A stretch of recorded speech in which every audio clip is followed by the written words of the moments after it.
Hey, thanks for pressing play on this episode of The Forgotten Hockey Players of Broadway, a nostalgic look back at my favorite Rangers from the 60s, 70s, and 80s. Here are your hosts, Tom Browning and Rob Berger. Thanks for tuning in and welcome to the 14th episode of The Forgotten Hockey Players of Broadway.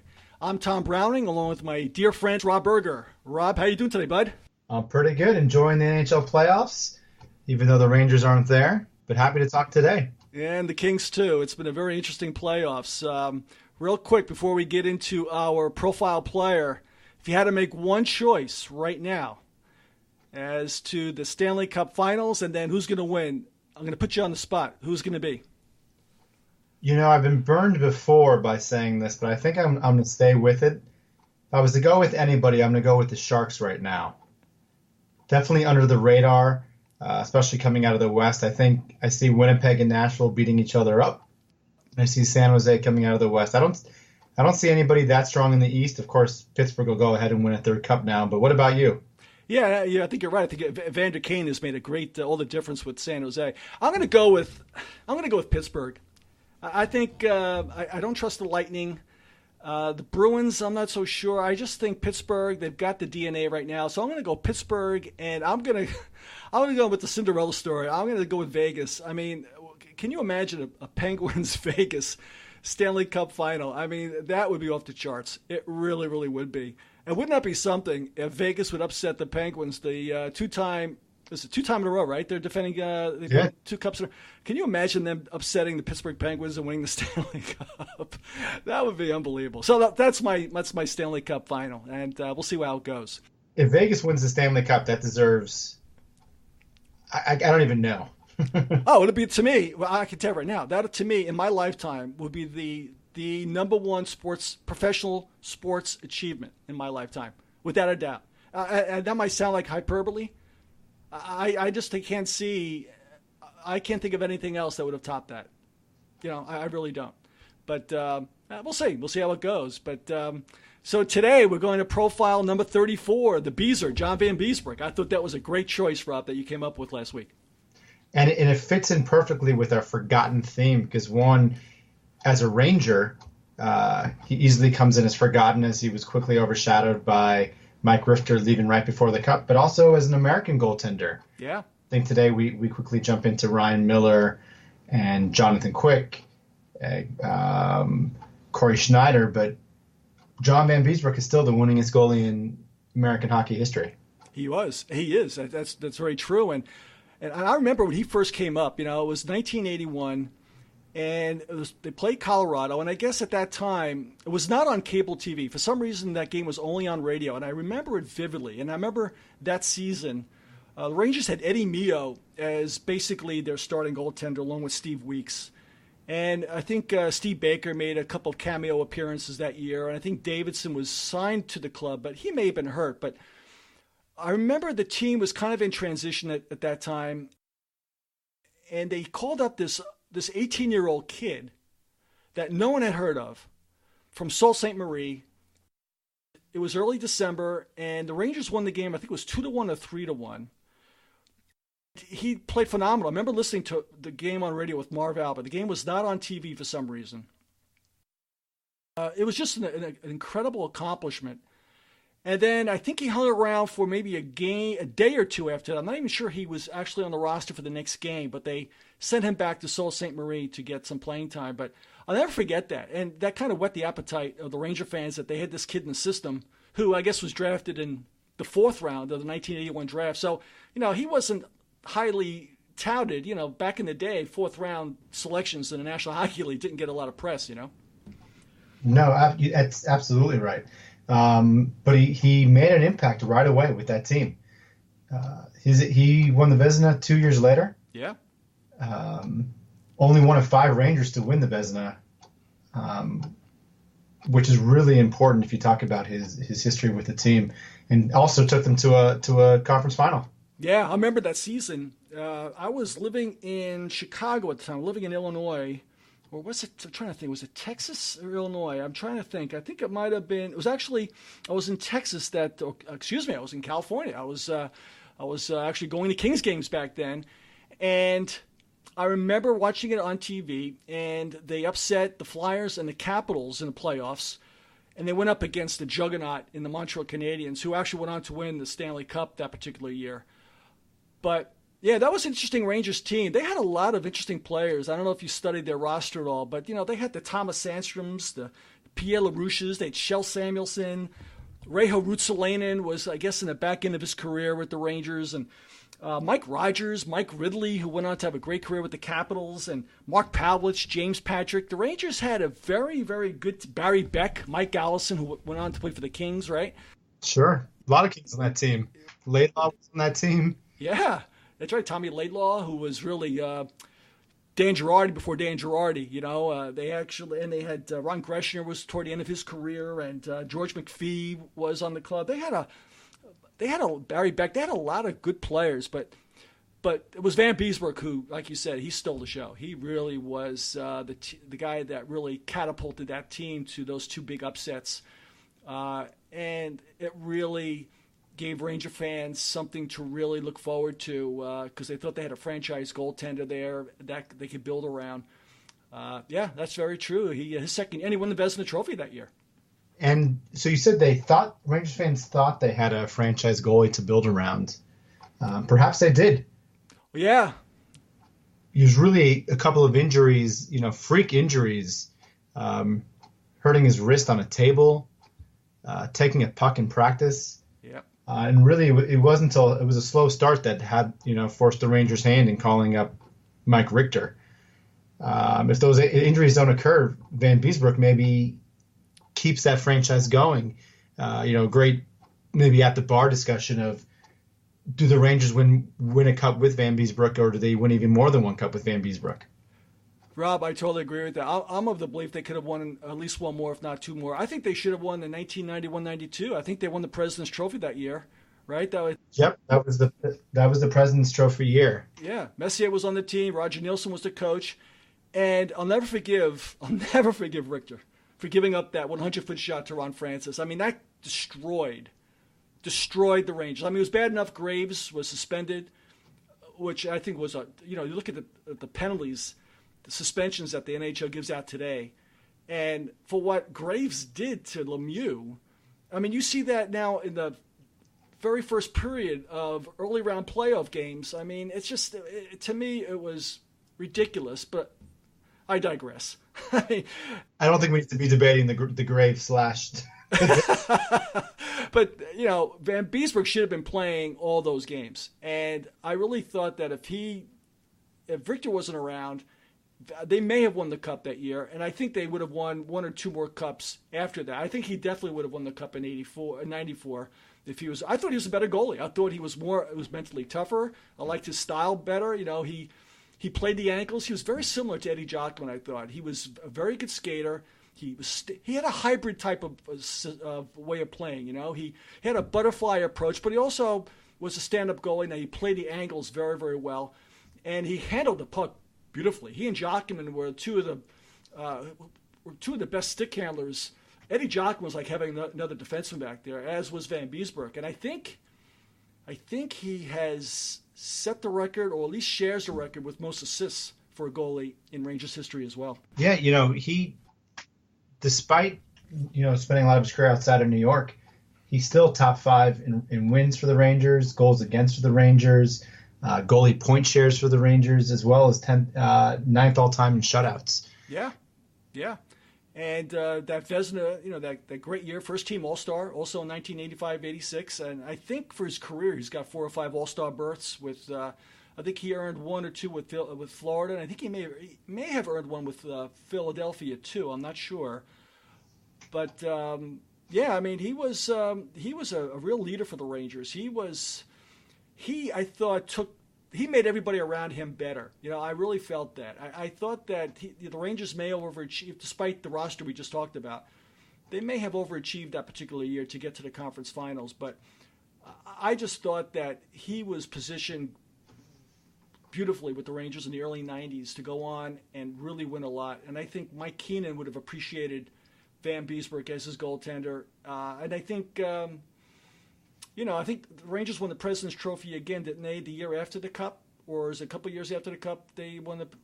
A few years after the Cup, yeah. Yeah, and I thought if he had stayed with that club rather than, doing great things with Florida, I think he could have been a career Ranger, and I think he'd have his number 34, up in the rafters. I think he was that good, and it upset me really that when they exposed him in the 1993 expansion draft, and Bobby Clark, then the GM of the Florida Panthers, didn't waste any time. He selected Richter as his first player as GM of the expansion Florida Panthers.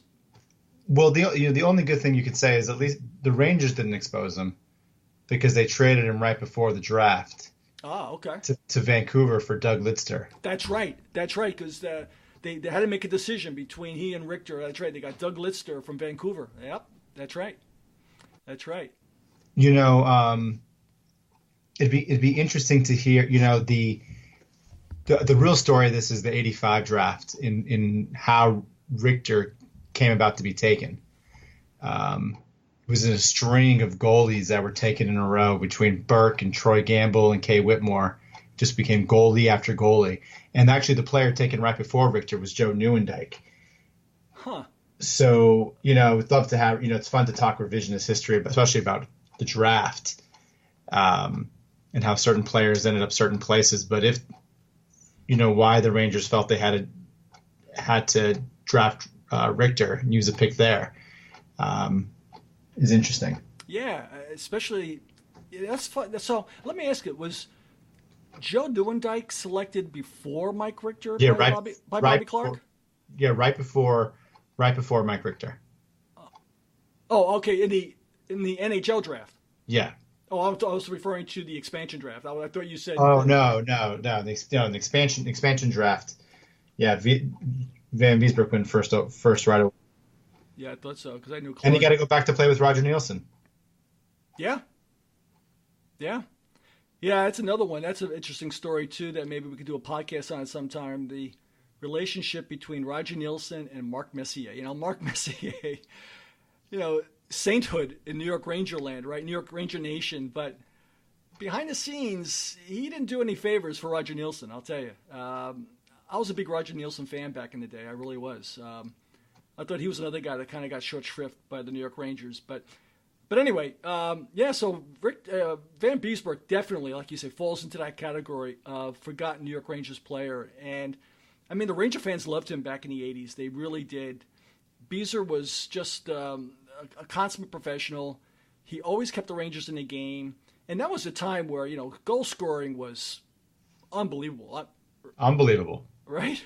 I mean, he won the Vezina Trophy with an 8.87 save percentage. Imagine doing that today. You'd be in the minors today. He'd be in the minors today with... I mean, I got a kick out of it. It's funny how you look back years later. I mean, at the time, the eye test, he was a great goaltender. But then you look at it 20 years later, look at these statistics, and you see that he had an 8.87 save percentage, winning the Vezina Trophy. And I said, boy, but then again, you got to think of back in the day with Gretzky and Lemieux and Yager. I mean, those guys, they scored 50, 60, 70 goals a year, right? He had a goals against of 3.36. I know. Amazing. That's what, 25, 30 years? What's that? How many years ago? It's 15. Yeah, it's 30 years ago. It's amazing. It really, really is the difference, right? I mean, you consider this year a down year for Lundqvist, and he's, Lundqvist still has yet to have the goals against over 3. That's true. But it's a different game today. It's so defensive oriented today. I mean, again, that's where the eye test comes in, Rob. Again, I'm not a big Lundqvist fan. But, if he's ranked, if scouts and even the National Hockey League, if you go on the NHL.com website, Lundqvist is ranked like number 16 in the National Hockey League. And if you talk to other scouts and coaches in the league, he has not been in the top 10 for the last several seasons. I mean, it's gotten that competitive now. The goalies are that good now. And, most of the goals are scored down low, right? I mean, most of the goals come near the paint, below the faceoff circles. You're not seeing any of those, slap shots from the point or those 2-on-1s, 3-on-2s like you used to do back in the day. I mean, It's just a different game. So save percentages should be higher today than they were back then. It's a looser game. Forwards are playing better defense now. But I don't know. It's going to be interesting. I'm just going to choose to ignore all of your thoughts towards Henrik Lundqvist. You're a Lundqvist fan, huh? Who has kept the Rangers afloat for the last decade and a half, almost a decade and a half, really. It's one of the. I know I'll never understand Ranger fans' distrust of Henrik Lundqvist. I like to see what we're talking about in 15 years. Well, especially when Lundqvist leaves, and just from a goaltending perspective, it just falls off a cliff. Well, I don't know. I see where you're coming from, because a lot of Ranger fans definitely share your sentiment. But I just know that Lundqvist played during a time where the Rangers had Tom Rennie and John Tortorella and Alain Vigneault, who they were huge advocates of their defensemen and their forwards blocking shots. And when Lundqvist had his best years, in quotes, with the Rangers, he had guys that, forwards and defensemen alike, that were like third, fourth, and fifth goaltenders. I mean, the Rangers always led the league in block shots. And it just, if one looks at it objectively, and I think I do, because I've been watching the Rangers since the early 60s, and I've seen many a great goaltender with this organization. And you see what happens in the playoffs. I can't tell you how many big moments where Lundqvist always gave up the last goal in a tight one-goal hockey game late in the third period or in the overtimes. I mean, you have to consider that this guy has a below 500 playoff record with a team that's been considered one of the elite teams in the last 6 or 7 years with excellent head coaches. So I've got a little bit of a different take on Lundqvist. I'm probably in the minority, but I think there's a small group like mine that's very passionate about their mistrust of Henrik Lundqvist. It's almost like the Eli Club, you know? He still has, if you're looking at it, I know you say it's a different game, but a better save percentage and better goals against, both career and playoffs, compared to Richter and Beezer. Well, I think he played with better clubs, though. You know, I think, except for the 1 year in '94 where the Rangers had the mercenaries come in from Edmonton and Chicago, and they won that cup, I think overall the Rangers have had better depth, better teams, in relatively so to their peers in the league than what the Rangers had. Rangers had, an established Mark Messier in his 30s, over-the-hill Gretzky. They didn't have a lot of elite talent when Richter played. In Vanbiesbrouck, I talked about the players that Beezer had, but they had a lot of young, Ridley and Sandstrom, Kjell Samuelsson in the early part of their careers before they really established themselves, That's the shame about Vanbiesbrouck, is that he never got to take his skills to that refined team. He was always on a young team or transitioning from a older team to a younger team that he never had the chance to be on that, to be full-time goalie. He split you look at 91, 92, 92, 93, he was splitting time with Richter. Yeah. He didn't get a chance to be he never was on a team as good as that 94 Rangers team. Right. Turned out to be, with the exception of his time away from New York. Maybe you could argue his last years in Jersey when he was the backup to Brodeur. Right. Yeah, they went to the Stanley Cup and lost to Colorado that year, right? Yeah. Yeah, he never had that team. You're exactly right. I mean, he never had a bona fide, established elite team. He was always the reason, one could argue, he was the reason that teams overachieved. A young Rangers team in 1985-86 to get to the conference finals. A young upstart Panther team that made the Stanley Cup Finals in their third season. Is that right? Yep. Yeah, I mean, and then he had to try to bail out the Flyers that were always a perennial playoff team, but not good enough to win the cup. And then he went to a dysfunctional New York Islanders club, and then a New Jersey team that had a superstar in Marty Brodeur. So yeah, you're right, and we'll never know just how good he would have been. But I'll tell you right now, I always really enjoyed watching Vanbiesbrouck. I really like, and you agreed earlier, I think he got kind of shortchanged with the Rangers, and truly a forgotten player. You never see him mentioned, at the Garden. I don't think he's come back. It doesn't seem like he's come back for any sort of special engagements. That being said, I guess we should address it. He did have an ugly incident. Yeah. When he went back to the Sioux with Trevor Daley. Yep. that led to his dismissal there. With confessed issues of racism. It's really slowed his re-entry back into the hockey world. That's a great point. And he was the GM at the time on the same team that he plays junior hockey, right? Sault Ste. Marie, the Ontario Hockey League, and but he did stand up. He did take ownership of it right away. I think he resigned his position right away with the club. That same night or the very next day, he owned up to it. He took ownership of it. He apologized for it, and he took it like he was a man about it, and he resigned his position. He did the right thing, and he's a Christian athlete. It's funny. There's some interesting articles about he and his wife, how they've had some very difficult times in their marriage. He had a difficult situation with his brother Frank, who was the oldest brother. Victor was the baby in the family.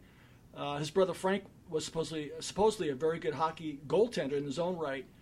And he suffered from severe depression, and John Vanbiesbrouck was very much affected by his brother Frank's suicide. He looked up to his brother, and he and his wife converted to Christianity. They're very much part of the Christian Athletes Fellowship, and I know that he became one of those athletes prior to the Trevor Daley incident, which is very interesting. He owned up to that, and I don't know what is he doing right now. Is he still in management? Is he doing any broadcasting? What is his situation right now, Vanbiesbrouck? He's in the U.S. Hockey League. He's a general manager over there. Okay. Trying to get it to get back into hockey. Right. So he's probably in his 50s right now, I would guess. He's probably in his 50s, and I guess he's giving another go. But anything else, Rob, regarding Vanbiesbrouck that sticks out before we wrap up today's podcast? I brought it up in the last couple. One of my favorite topics is guys that have played throughout the tri-state area. He's one of 11 players to play for the Rangers, Devils, and Islanders. Yep. And one of only 3 to play with the Rangers, Devils, Islanders, and Flyers. Wow. Along Aaron Asham and Malikov. Aaron Asham, yeah. That's right. He played for Pittsburgh too, I think, Asham, right? I think he played for the Penguins as well. Asham played with Pittsburgh too. No, it's fun to talk about a guy like Vanbiesbrouck whose his role in New York history could be totally different.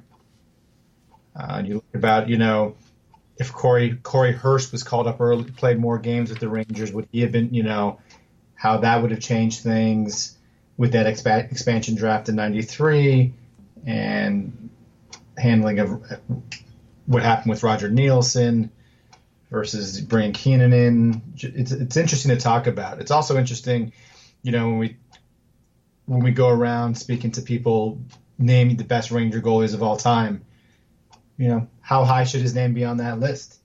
Well, I think he's number 31 in the top 100 New York Rangers. So he's definitely up there. So I don't know who puts together that list, but I do refer to it on all the podcasts. And he's number 31. So he's up there. When you look at the history of the New York Rangers, being number 31 is nothing to sneeze at. So he is obviously respected by the folks that really look at who played for the red, white, and blue of the New York Rangers. And I wonder how he would have done. Now, he played for Philadelphia. I'm trying to remember who was the coach back then. I know Keenan had 2 stints with the Flyers. Was he ever a coach for Vanbiesbrouck during his time with Philadelphia? I'm trying to think. Or was it Bob McCammon, the coach back then? I'm trying to think who would have been the coach. I know he played with Nielsen in Philly. Roger Nielsen was the coach in Philly. Yeah. Gotcha. They were together in Philly and obviously with the Rangers. And with I want to say with Florida also. That's right. So Nielsen was a real advocate of a big fan of obviously Vanbiesbrouck, and I think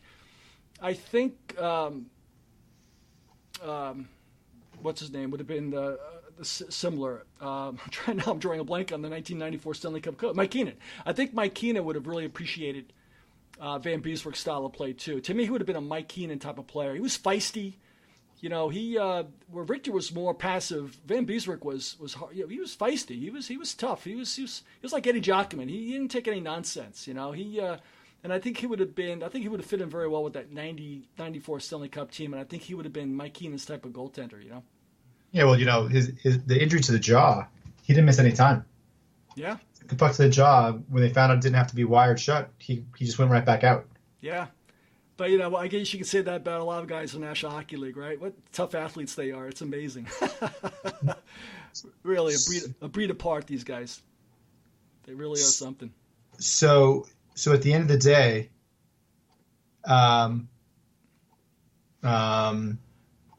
do you put Lundqvist higher on the list than Vanbiesbrouck? I knew you were going to ask me that question. Oh, you're tough. You got to give... No, I don't. No. And if Richter didn't win a cup, but he did win a cup, I don't know. To me, my two favorite Ranger goaltenders in my lifetime were Eddie Jockman and John Vanbiesbrouck. They were two of my favorites. And I feel terrible that they never won Stanley Cups. They always were second best. They always played teams that beat them were always better than them. They had better all-around clubs. Gilles Villemure was up there. I really like Gilles Villemure. He was a very underrated goaltender for the Rangers. I mean, he made several All-Star games, shared a Vezina with Eddie Jockman. You know, I guess I come across Rob as, you know, one of those crotchety older guys that say the game was better back then. So the younger folks that listen to the podcast are going to say it's a generational thing with Lundqvist. I don't know. I just never trusted Lundqvist in a big spot. I just never did. I just never thought he was that clutch. I thought Vanbiesbrouck was very clutch.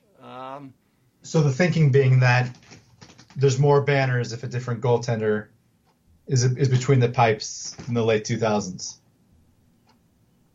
Yeah, I see your point. It's well, who'd you place up there? Who? I mean, looking at it from afar, because you're a Kings fan, but obviously you watched the Rangers. You've been here 13, 14 years in New York. What is obviously, you really believe in Lundqvist. I mean, you're obviously a fan of Lundqvist. I am. I think, you know, you separate it into two. I mean, you can't put someone like Gump Worsley in the list. You know, just if you're going to break it down, you know, I would go. Oof. I would have, by the way, if I had seen more of Gump. Yeah, you know, Richter has, you know, I mean, Lundqvist has he's going to finish with 150 wins more than any Ranger goalie ever, which is just remarkable. And granted, he played an era with shootouts, with shootouts and no ties. Right. You know, it's tough breaking down, you know, Lundqvist and Richter. I would say it's funny because I think if you look at all time, if you were asked someone all time, I mean, Lundqvist is on that list for what he's done in his, you know, it just Richter has that special place because he won the cup. Yeah, and Richter was big in that Game 7 and in games, I guess it was Game 3 in Vancouver. Yeah, I mean, Richter, when he had to that 1 year, he won. He did not give up the last goal. And Lundqvist did. If you look at Lundqvist's career, he has been outplayed by third and fourth string goaltenders for the Pittsburgh Penguins and the Montreal Canadiens in games. He was outplayed by Michael Neuwirth with the Washington Capitals, you know, 6-7 years ago when Neuwirth came in and outplayed Lundqvist. Lundqvist has been outplayed by great goalies and not so great goalies alike in the playoffs. I mean, I'm still convinced today, if Game 7 of the 2012 Stanley Cup was still being played, if this score was still tied in overtime, Jonathan Quick would still be the one to win that game. The Rangers were still not going to score on Jonathan Quick. They could have played that game for 2 straight years. Quick was not going to give up another goal. And Lundqvist always gives up the last goal in the playoffs. When the Rangers needed him to shut down the Tampa Bay Lightning, when the Rangers for some reason could not get it going at home for 2 playoff games against the Lightning a few years ago. You needed a goaltender to say, I don't care, I have to bail my team out. My team is playing like crap, but I'm not gonna be denied. I am just gonna put a wall up there, and I'm gonna rise above and pitch a shutout. He's never done that. And that's the thing that I always felt separated Lundqvist from the elites in the National Hockey League. You know, Tim Thomas was not going to be denied when the Boston Bruins won the Stanley Cup. Jonathan Quick was not going to give up that goal in overtime to the New York Rangers. And Corey Crawford, the same thing with Chicago Blackhawks. Lundqvist, last year against Ottawa was a disgrace. What he did against the Ottawa Senators, those 3 straight games giving up those overtime goals. I don't care if Alain Vigneault put the wrong defensive pair out there. You make the damn save. And Lundqvist didn't do that. You get me fired up now, Rob. Yeah, I think it's pretty clear that we found what gets Tom Browning going. Yeah. I'm sorry. He's gonna win. He's gonna go into the Hall of Fame because he played in New York. He's a great-looking guy. If he wasn't great-looking, if he didn't come from Sweden, if his nickname wasn't the King, and if he didn't win a gold medal with Sweden, if his name was Tom Browning and looked like he had a face for podcasting, he would not be looked at as a Hall of Fame goalie with the New York Rangers. I just don't think he would be. Well, I think we'll have to talk about this later because I don't know if you've ever been more wrong in your life. I could be. I'm not listening. You're not the first one who's told me that. But before we end this thing, who would you take, Quick or Lundqvist? Oh, that's just silly. Come on. I mean, Jonathan Quick has the most shutouts in American hockey history. Yeah. The 2 Stanley Cups. I think, he really he truly carried the Kings through that 3 years, and for this season too, really. Yeah. I mean, even the season when they got swept in the playoffs, he only allowed 7 goals in 4 games. Right. No, I agree with you. I would take Quick any day. Any day. Totally agree. Well, Rob, we got to end this podcast. Or we're going to be running out of minutes here on Libsyn. But this is great. This was a lot of fun. I really enjoyed talking about Beezer, number 34.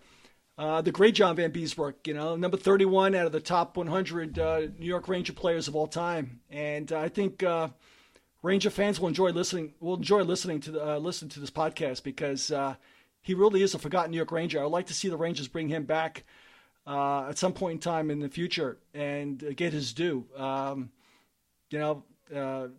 I think it's important. I think he really was that good of a goaltender for the New York Rangers. Tom, I couldn't agree more. So, Rob, thanks, bud. I look forward to our next podcast in a couple of weeks. We'll have to think of who we're going to profile next. And, it was great to have you on again today. My co-host, Rob Berger. On behalf of Rob Berger, this is Tom Browning saying so long for the Forgotten Hockey Players of Broadway. Thanks for tuning in.